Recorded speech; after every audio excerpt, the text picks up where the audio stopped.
TV Câmara, a TV do povo de Natal.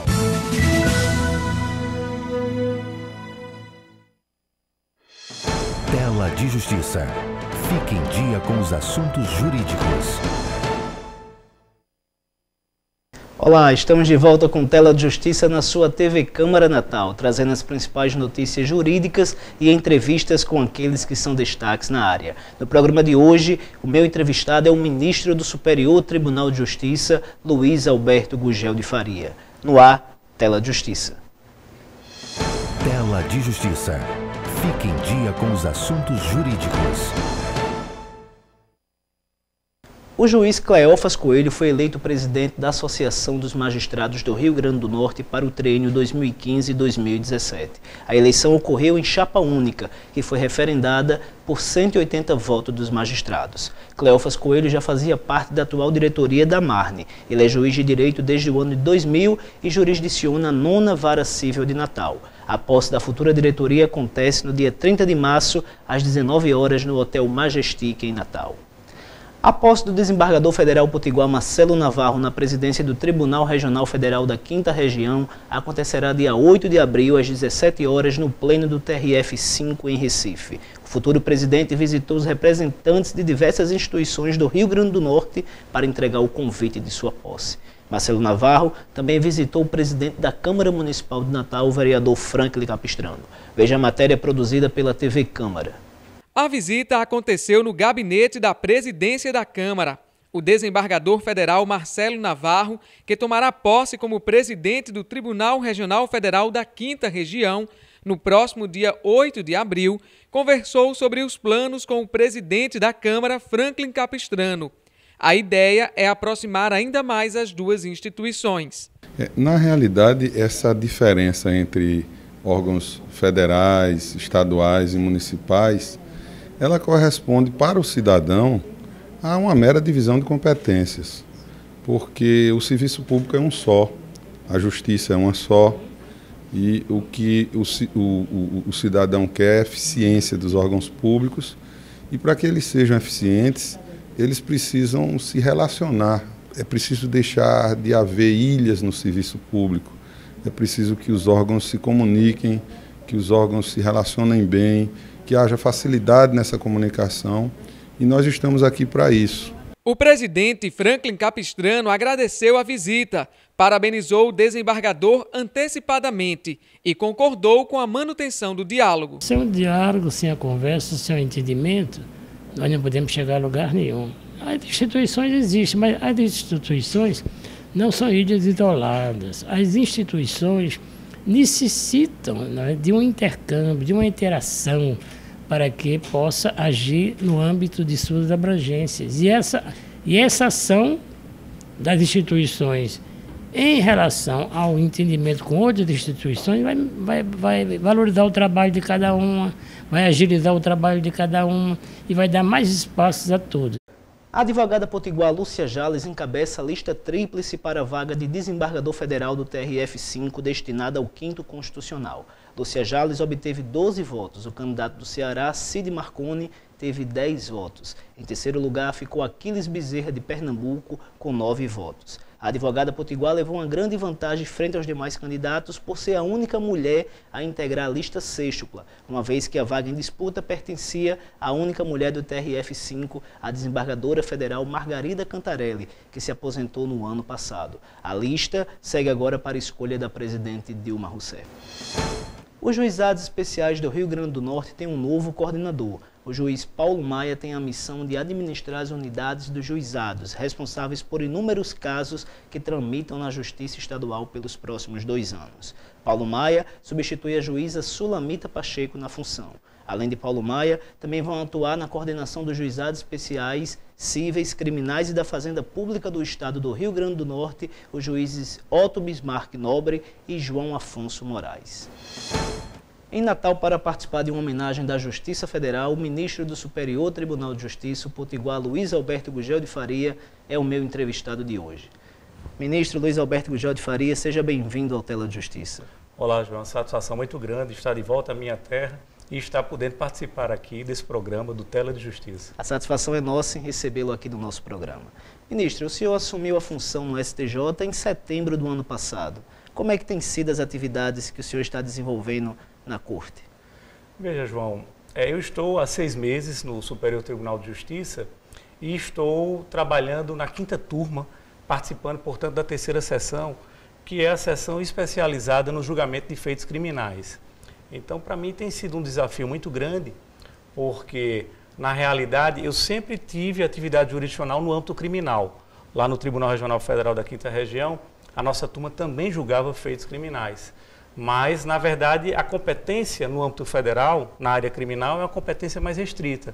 E lá no STJ, não. Na verdade, é uma clínica geral no âmbito criminal. Então, a gente está revisitando o Código Penal, está revisitando o Código de Processo Penal e está, então, participando dos julgamentos, lá tanto na 5ª turma como da 3ª sessão. Então, tem sido uma experiência muito rica para mim, porque eu estou me dedicando especificamente agora ao julgamento de feitos criminais. Temas importantes que pautam o noticiário do país, como a Operação Lava Jato. Está na 5ª turma algum dos processos criminais da Lava Jato. Como é que está a apreciação desses processos? Com certeza, João. Na verdade, os feitos, né, porque já são vários processos que passaram no âmbito da nossa 5ª turma, têm sido muito bem conduzidos pelo ministro Newton Trizotto, que é o relator, e todos os processos originários da Lava Jato que chegam ao STJ, ele é prevento. Portanto, ele é o relator e a nossa turma, que é formada, no total somos 5 ministros, no caso é a nossa turma que examina. Não é? Por enquanto não chegou ainda nenhum processo no que diz respeito ao julgamento de mérito, ou seja, alguma condenação, não. Os habeas corpus que lá têm chegado, ou recursos de habeas corpus que lá têm chegado, dizem respeito à discussão de prisão, ou seja, alguns, no caso já réus, que estão respondendo por processo e, portanto, impetram habeas corpus discutindo eventuais prisões preventivas que tenham sido decretadas, e também outras questões de ordem processual, a questão de competência, a questão de acesso a determinadas provas, a questão de delação premiada. Então, são realmente já vários processos que lá chegaram, discutindo principalmente esses temas referidos. E quais são os desdobramentos que esses processos vão ter a nível do STJ? No âmbito do STJ, as decisões que vêm sendo até agora proferidas, no caso, estão sempre ratificando os posicionamentos, tanto do Tribunal Regional Federal da 4ª Região, que é o tribunal que originariamente recebe esses processos, como também do juiz que está à frente do caso, que é o juiz Sérgio Moro. Não é? Quer dizer, então o processo na primeira instância está com o juiz Sérgio Moro, no âmbito da segunda instância com o Tribunal da 4ª, e aí chega no STJ. Se porventura ainda houver recurso, aí vai para o Supremo Tribunal Federal e, na verdade, alguns processos já estão chegando no Supremo Tribunal Federal. É importante sempre dizer que os processos que chegam ao STJ são aqueles feitos em que, no caso, os acusados, eles não têm prerrogativa de foro, porque aquelas pessoas que têm prerrogativa de foro, alguns deputados ou alguns senadores que estejam respondendo a feitos, aí, no caso, a competência já é direta no Supremo Tribunal Federal e sob a relatoria do ministro Teori Zavascki. Ministro, o Código de Processo Civil foi sancionado pela presidente Dilma Rousseff e entrará em vigor nos próximos dias, né? Tem esse vacácio legis até que ele realmente comece a vigorar. Mas o senhor tem sido uma das vozes que tem levado suas opiniões sobre o Código aí Brasil afora. Qual a sua posição sobre o novo Código de Processo Civil, notadamente referente aos recursos especiais? Na realidade, a gente vai ter um tempinho, né, por causa da vacatio legis, exatamente, para poder estudar, para poder se debruçar sobre o Código de Processo Civil, mas não há dúvida de que, após nós temos aí mais de 40 anos de vigência do atual Código de Processo Civil, teremos aí grandes inovações. E eu venho me debruçando, especificamente, lógico, estou estudando todo o Código, mas estudando mais a parte relacionada ao Superior Tribunal de Justiça, que é a parte dos recursos especiais. Não é? Há uma preocupação dos ministros do STJ com relação aos recursos especiais, porque, na verdade, existia um filtro para que o recurso especial chegasse ao STJ, que era o juízo de admissibilidade, que era feito pela presidência dos tribunais ou pela vice-presidência dos tribunais, para verificar se os pressupostos para se chegar ao STJ via recurso especial estavam presentes. E o novo Código retirou esse filtro, quer dizer, não haverá mais juízo de admissibilidade. Mas, ao mesmo tempo, o novo código, ele também, no caso, ele traz uma força maior com relação aos recursos especiais repetitivos, não é? A força do precedente. Então, no caso, eu venho dedicando os meus estudos a essa situação e já participando exatamente de alguns eventos para que a gente possa, junto com processualistas, junto com a comunidade jurídica, né, magistrados, advogados, membros do Ministério Público, já ir debatendo o nosso CPC, de modo que quando ele entra em vigor, a gente então já esteja preparado para as novas regras que irão vigorar e vamos trabalhar para que realmente a gente tenha um Código de Processo Civil que faça com que o processo caminhe de forma mais rápida. No âmbito do STJ, volto a dizer, a primeira impressão é de preocupação com relação aos recursos especiais, porque existe esse filtro e sem o filtro, obviamente, os processos chegarão sem qualquer filtro, como eu já disse, né? Não haverá esse exame de admissibilidade, então certamente desaguarão mais recursos especiais no Superior Tribunal de Justiça. Mas, ao mesmo tempo, com os repetitivos, a gente pode, no caso, fazer com que aquela decisão que seja tomada, ela então possa se espraiar, possa ser seguida por todas as outras instâncias. No que diz respeito, é sempre importante dizer, à matéria infraconstitucional, porque se a matéria é constitucional, aí é extraordinário, especificamente para o Supremo Tribunal Federal. Vamos esperar que o Código realmente ele venha com esse intuito de trazer esse avanço na legislação, já que se passaram 40 anos e somente após esse prazo é que houve essa nova alteração, esse novo Código que vai entrar em vigor. Ministro, vamos falar agora sobre a PEC da Bengala. Esse é um dos assuntos que tem também sido pauta frequente do noticiário jurídico, que envolve a compulsória dos magistrados, a elevação da idade para aposentadoria de 70 para 75 anos. Qual é a sua opinião sobre a PEC da Bengala? Veja só, com relação à PEC da Bengala, essa situação da idade limite para se permanecer no serviço público, e agora essa PEC, ela é direcionada na redação que está atualmente, ela é direcionada aos ministros dos tribunais superiores. A gente tem que verificar qual é a origem dela. Por que esse limite de 70 anos? Porque, na verdade, no âmbito do Brasil, existia anteriormente uma expectativa de vida bem menor. Graças a Deus, em razão de melhorias no aspecto de saúde, melhorias no aspecto da qualidade de vida, essa longevidade e essa expectativa de vida tem aumentado. Razão pelo que, então, alguns defendem que, digamos assim, a idade limite para a permanência no serviço público, ela também seja ampliada. O que eu digo sempre é que há uma preocupação, no que diz respeito à magistratura, de uma maneira geral, que isso venha a engessar a carreira, que a partir do momento em que você coloca um limite maior de idade, quer dizer, as pessoas podendo permanecer até os 75 anos, então, obviamente, pessoas que poderiam ir para os tribunais, isso aí vai demorar mais, como também, não só nos tribunais regionais, como também nos tribunais superiores. Por quê?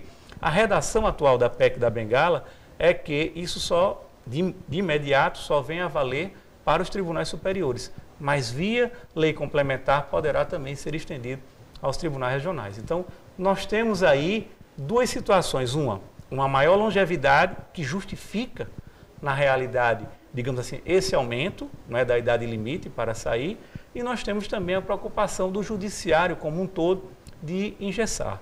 Então, cabe a cada um aí colocar, digamos assim, na sua balança e decidir qual é a melhor solução.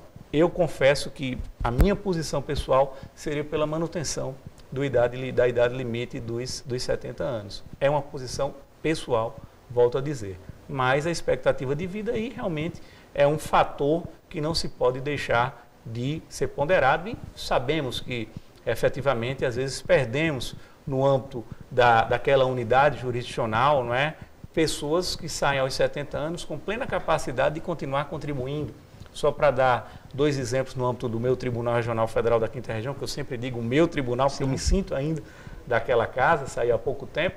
Nós perdemos Hidalgo Costa, um potiguar aqui de Caicó, que foi um grande magistrado e em plena capacidade, ainda dando lições para todos os colegas. E agora, recentemente, a desembargadora Margarida Cantarelli, há pouco você anunciou que, em razão da aposentadoria dela, está disputando uma potiguar, Lúcia Jales, exatamente para o nosso tribunal. Mas, bem, são pessoas que saem realmente com muitas condições ainda de contribuir.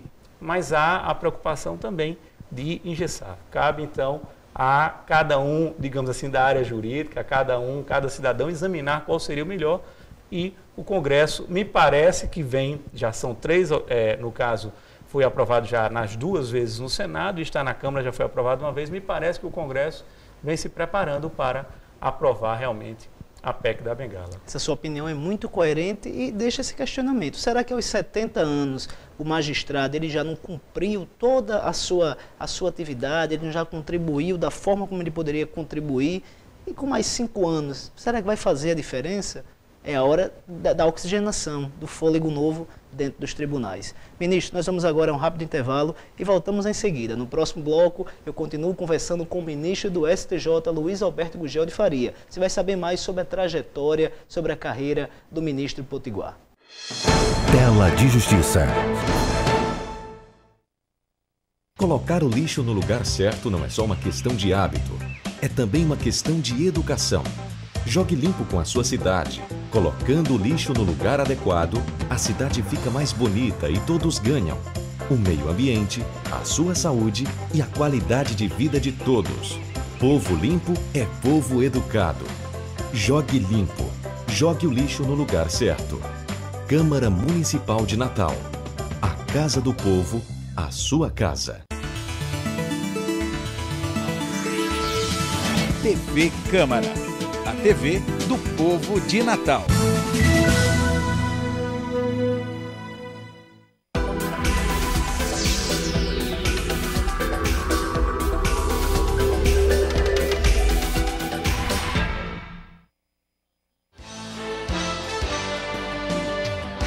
Olá, eu sou Flávia Urbano e convido você a assistir o Comitê de Imprensa. Nosso programa vai ao ar aos sábados às 7 da noite e com reprise às segundas às 8. Espero você, até lá.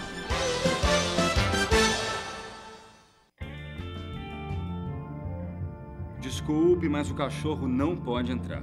Mas o Boris é meu cão-guia e a lei diz que eu posso entrar com ele. Eu sei, mas é um show de música. Ele pode atrapalhar se latir no meio do espetáculo. Ele é treinado, não late. Tá bem. Bom show pra vocês. Tela de Justiça. Fique em dia com os assuntos jurídicos. Tela de Justiça está de volta na sua TV Câmara Natal e eu continuo conversando hoje com o ministro do Superior Tribunal de Justiça, Luiz Alberto Gugel de Faria. Ministro, o senhor foi o desembargador federal mais jovem do Brasil ao ser empossado no ano 2000, aos 30 anos de idade. E hoje, com mais de 20 anos já dedicados à magistratura, qual é a avaliação que o senhor faz da magistratura? Olha, na verdade, o importante para mim, que eu digo sempre, eu estou com 21 anos de magistratura, perto de completar 22, eu continuo com a mesma paixão, com o mesmo desejo daquele menino que começou aos 23 anos de idade a ser juiz. No caso, primeiro eu fui juiz do trabalho e depois, então, juiz federal. Eu acho isso muito importante, a gente ter a vocação para aquilo ali, a gente se dedicar, a gente estudar, não é? Então, para mim, a magistratura é a minha realização. Eu digo sempre, eu fui estagiar na Justiça Federal, eu tinha 18 anos de idade, eu estava no meu primeiro ano do curso de Direito.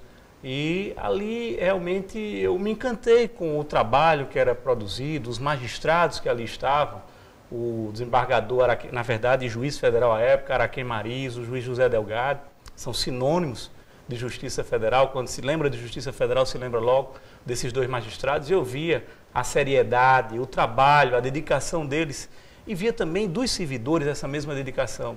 Então, ali eu disse, o que eu quero na vida, no âmbito profissional, é ser juiz federal. De estagiário a juiz federal. De estagiário a juiz federal. O senhor citou o também ministro aposentado José Augusto Delgado, juiz federal da 5ª Região e que foi nomeado também ministro do STJ. E o senhor segue esse mesmo ritmo, juiz federal e agora ministro do STJ representando o Rio Grande do Norte. Então, o senhor está nesse pé de igualdade com hoje o ministro aposentado José Augusto Delgado. Pé de igualdade, a gente tem muito a aprender. O nosso ministro Delgado foi meu professor na Universidade Federal do Rio Grande do Norte. É realmente uma referência para todos nós magistrados federais aqui no Rio Grande do Norte, na região e no âmbito nacional, e realmente escreveu né, nas páginas do Superior Tribunal de Justiça pelos seus acórdãos, pela sua dedicação, né, escreveu ali a sua história.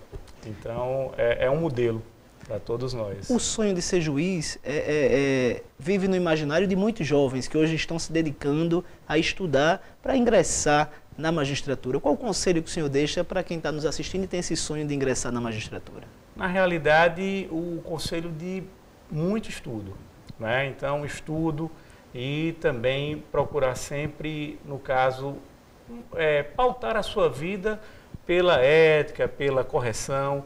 Você, na hora que você passa a ser um magistrado, você não pode ser parcial, né? Você tem que deixar as suas paixões, né? Tem que deixar, no caso, digamos assim, eventual paixão, eventual parcialidade que possa existir, e ser imparcial.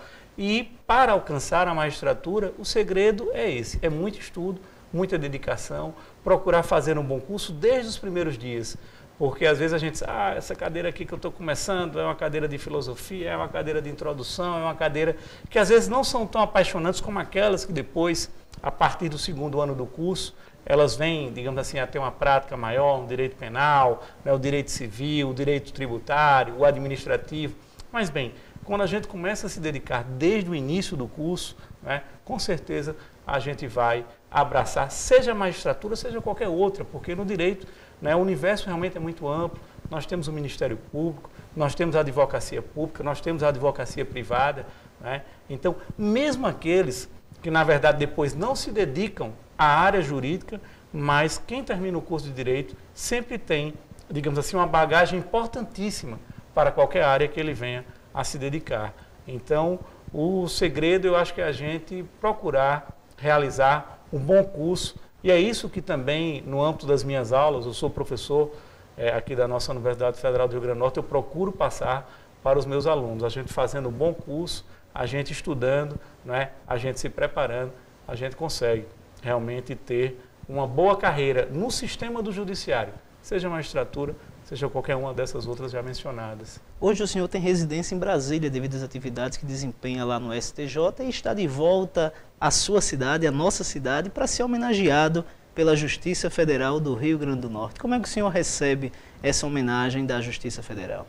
Com muita alegria, não é? Aqui, como eu já disse, é onde eu comecei. Eu fui estagiário, então isso em 1987, quer dizer, já em julho de 87, então já quase 28 anos que eu dei os meus primeiros passos na área jurídica e foi na Justiça Federal. Então, assim, aqui é a minha casa, aqui é o meu berço.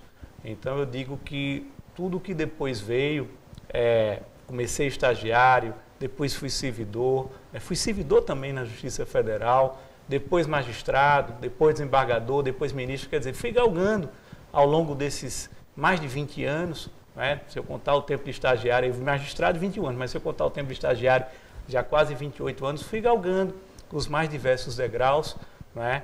Então é com muita alegria que eu chego agora para ser homenageado pela minha casa, né? Pelos magistrados, pelos servidores, que eu guardo todos com muito carinho, especialmente aqueles, né, com que eu tive a oportunidade de trabalhar e muitos ainda aqui estão. Quer dizer, eu saí desde o ano de 2000, né, já se vão quase 15 anos, mas muitos aqui ainda estão trabalhando na primeira vara, na sexta vara, no âmbito administrativo, né? Então, servidores e magistrados que a gente continua a ter bastante contato e é com muita alegria, muita satisfação que eu venho receber essa homenagem. Da mesma forma, isso também acontece no Tribunal Regional Federal da 5ª Região, de onde o senhor é egresso, de onde o senhor saiu para o STJ. O senhor tem uma relação muito próxima com o TRF5, foi presidente, foi corregedor, ocupou diversos cargos naquela corte. É verdade, lá eu digo sempre que eu tenho, éramos 15, então eu dizia 14 amigos, não eram colegas, eram amigos, e agora também continua essa mesma ligação, esse mesmo elo. O tribunal também me prestou uma homenagem, isso foi outubro, novembro do ano passado, não me recordo especificamente aqui agora a data, mas foi já no finalzinho. E ali eu tenho grandes amigos, né? A começar pelos 3 potiguares que lá estão, Marcelo Navarro. Um deles que daqui a alguns dias será nomeado novo presidente do tribunal. É verdade, assume dia 8, Marcelo Navarro, Barros Dias, Edilson Nobre e todos os outros. Então, é um tribunal que a gente vai com muita alegria, a gente vai, digamos assim, de peito aberto, desarmado, porque a gente sabe que mesmo na hora dos debates, seja na turma, seja no pleno, você debate ali aspectos jurídicos e depois, quando saímos, continuamos todos amigos, continuamos realmente numa relação em que é muito bonito ver como o Tribunal Regional Federal da 5ª Região, ele guarda essa unidade entre os seus pares. O senhor mencionou no primeiro bloco que o tribunal está, inclusive li essa nota também, e o senhor mencionou o nome da potiguar Lúcia Jales, que hoje está encabeçando a lista tríplice do Tribunal Regional Federal da 5ª Região, aberta com a aposentadoria da desembargadora Margarida Cantarelli. Como é que o senhor está acompanhando esse processo? O que esperar do desenrolar desse processo? Na torcida, né, que a gente possa ter mais um potiguar lá no Tribunal Regional Federal da 5ª Região. É importante, isso já foi registrado, mas é importante dizer que é o primeiro lugar da lista, né, a doutora Lúcia Jales, e é o tribunal que tinha uma única mulher, a desembargadora Margarida Cantarelli. E a nossa desembargadora Margarida, querida por todos, teve que se aposentar exatamente aos 70 anos. Então, vamos torcer que a gente continue tendo uma mulher no nosso tribunal e agora uma potiguara, a doutora Lúcia Jales, para chegar e, no caso, com a leveza feminina, com aquele toque feminino que é importante ter em todos os lugares, especialmente numa corte. Margarida, que ficou conhecida como a dama de ferro do tribunal, né? Aquela que, a única dama entre tantos cavalheiros. É verdade. Então, esperar que o tribunal volte a ter mais uma mulher na sua composição. Com certeza. Vamos ficar aí nessa expectativa, nessa torcida, e que a nossa presidenta, que é também uma mulher, tem essa sensibilidade, não é, de levar uma pessoa que tem o currículo, tem, no caso, os requisitos necessários para chegar ao nosso tribunal. Ministro, para a gente finalizar, o que esperar do STJ ao longo deste ano? Quais são os debates que o senhor está visualizando para aquela corte ao longo deste ano que deverão pautar a agenda do STJ, do Tribunal da Cidadania? Pessoal, o STJ ele tem se preparado, até em razão dessa situação que eu mencionei no âmbito quando o novo Código de Processo Civil estiver em vigor, o STJ vem dando uma atenção muito grande aos recursos repetitivos, né? Exatamente aquelas matérias, aqueles temas que, uma vez julgados em temas, volto a dizer, infraconstitucionais, né? Então, aquela decisão ela vai se espraiar, ela vai ser aplicada a todos os feitos, tanto nos tribunais de justiça, como nos tribunais regionais federais e na Justiça Estadual e na Justiça Federal. Então, a dedicação das sessões e da Corte Especial tem sido de identificar aqueles casos em que são, digamos assim, demandas de massa, demandas repetitivas, para que a gente possa escolher um recurso, tomar aquela decisão e então poder diminuir o número de feitos que subam ao Superior Tribunal de Justiça e também, na hora que você decide um tema que envolve milhares de pessoas, aquele tema então possa ser decidido pelas outras instâncias de modo mais rápido. Então, há uma preocupação, uma dedicação do Superior Tribunal de Justiça agora com os recursos repetitivos. A presidência atual, logo quando assumiu, que foi em setembro do ano passado, criou uma comissão tão só para se dedicar a respeito disso, formada por ministros muito experientes de cada sessão, o presidente Sanseverino, a ministra Suzete e o ministro Schietti. Então, estão todos ali cuidando para que a gente possa julgar mais rápido essas teses repetitivas e dar, portanto, uma solução mais célere aos julgamentos. E o cidadão potiguar pode ter a certeza que está muito bem representado no Tribunal da Cidadania, no STJ, pelo nosso ministro Luiz Alberto Gugel de Faria. Ministro, agradeço pela sua participação no nosso programa, desejo êxito aí nessa sua longa permanência no STJ para que o senhor continue conduzindo a sua atuação pautada pela ética, pela isenção. Muito obrigado, foi uma satisfação muito grande participar aqui do Tela de Justiça. Tela de Justiça termina aqui. Acompanhe as notícias jurídicas no www.jurinews.com.br. Obrigado pela companhia e até o próximo programa. Tela de Justiça. Fique em dia com os assuntos jurídicos.